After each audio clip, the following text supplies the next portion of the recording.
take a peek. Lynn, here, you can have one. I like the softness of that. I love the softness of it too. And what's really nice about this is because it's cottage paint, on cottage paint, you can just put a wash, any intensity. You can do it really, really thin, or you can do it straight paint out of the bottle. Let it dry, and then rub back to get the softness that you want. It's really easy to do. And the beauty of it is you've got 48 hours to 72 hours to do that, as opposed to anything else that you antique with. The glazes, we're going to try those later. I mean, yes, it extends the drying time, but you still only have 20 minutes. And I find it really difficult. I tried it on kitchen cabinets, and it's fine if you're doing it straight. But if you've got mitered corners, then it gets really tricky to get it nice and smooth in the time that the product allows you. What I find is nice about the glaze is if you slip that color into it on a background and you're just going for a nice soft marbling, maybe a asphalt on top of evening sky, dark gray on light, and you want it kind of looking cloudy, and it doesn't matter really what goes where, just a nice mottled background, then the glaze is good for that. But if you're trying to antique, like the picture frame that I've got here, I don't know if you can see very well, but I started out with antique white, and then for instance this one is the black. I did a very thin wash of black over the whole side. When it was dry, I wiped it off, just angered it. So it leaves it in the grooves. See that? So it started out very thin, but I did a cat bed in the shop, or a dog bed, and I put straight black over red. Let it dry, and then rub back, and it was wonderful. It worked just great. It stayed in all the little grooves and all around the edges and things like that. And as well, because it was straight paint, it picked up a lot on the cloth, the damp cloth. So I was able to then just sort of lightly go over all the middle areas that, you know, just wanted to be a little bit toned. So it worked really well. But on things like kitchen cupboards, I'd stick with nice and soft, so you just get that little bit of color in all the grooves and surrounded areas and all that kind of thing. Right? Okay. So that's a wash that you did here.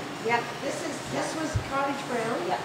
And then wiped off here. This was cottage brown plus black, which gives you like a burnt umber color, which is really popular. That is also where this one. See? The brown plus the black is a popular color. And then the straight black. So you were doing an antique wash That you wipe off, as opposed to the other that you let dry. well, you let this dry too. Oh. And then rub it off. It gives you so much control when it's dry to feather the edges. What were you saying about the black and the red? You let it dry. You can put a straight color over it. Oh, color well. instead of a wash. White on it. Yeah. And don't forget, we're not restricted to brown. Mix the brown. So you can use any of the colors to do that as well, which is really nice. So I will show you. Let it up. Dark first, or did you mix? That's a mix, I'll show you. I'm going to start with brown, and I'm just picking up a little bit. If you're doing massive amounts, then pre-mix a container full. So you're uniform with your color, okay? But just for the sake of our little demo, I can just go over and thin wash on the whole surface. Like that. There we go. So that's the brown, right? Then we're going to pick up a bit of black and mix the two. Now you get lots of variations here. You can go more black, less black, and really adjust the color to whatever somebody likes. I like to call it espresso or coffee bean. I thought that was a good description too. Somewhere in between. Black, brown goes with modern couch leather and dark leather colors, right? So I'm going to do this one just a little heavier. That was pretty thin. So I'm going to go a little stronger. And it, you know, it doesn't need, I'm doing it smooth because it's easy to do here, but it isn't that critical with this method because you get to rub when it's dry. So I'm going to leave that purposely a little bit messy, like so. So there's the mix of the two. Then, the final one. It's like cooking, Aldo. It's hard, right? It's hard. Is the black. You may want to write what you've done on the back of this too, so when you get home you go, what was that she said?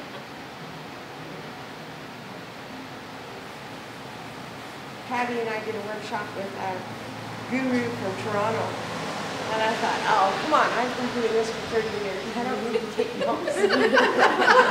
Shoot. I got home, and I thought, oh, I'm going to try that technique. And I go, oh, what the heck? I couldn't even remember how we started. So thank God. I took notes. Yeah, thank goodness, because I was like, oh my goodness. So, but we will have some notes later if you guys want them. Or, hopefully, if we end up with some really good video here, thanks to Elizabeth, on how to do this. Okay, then it's just a matter of letting it dry. Okay? So let's go have a shot at that.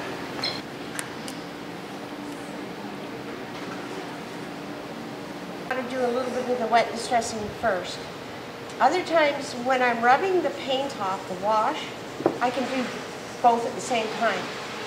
Sometimes if you do it first and then do the wash, you end up rubbing off more than you really wanted to, because you inevitably rub off some of the undercoat as well. But then a lot of that depends on how long base coat's been done before you put the wash on. The longer it is, the harder it is, the longer it's been on, the base coat that is, the longer it takes, or the harder it is to rub it off, right? So, but if you're like me, it's like base coat, antique, done, varnish, we're good, you know, like get it all done. In that case, you may want to just postpone the wet distressing until you get to the rubbing the stain or the wash off first, okay? Because I'm going to inevitably rub off some of the base coat as well if I do it really quickly. If not, then if you know that you've got 35 kitchen cabinet doors to do, there's no way you can do it all in one day. You may as well do the wet distressing immediately, so that part's easy. Then do the wash next week or when you recover from all the base coating and rubbing, right? Okay. Linda, when was this base coat done, just so we know? A couple days ago, Okay. I think. So this It's is a Cottage blur. White. No, this is antique white. Antique white. I was using up all the sticky stuff. Okay. Oh, yeah, sticky stuff. All the sticky stuff. Oh my goodness. I got a lot of it. Okay, so I'm just scrubbing away.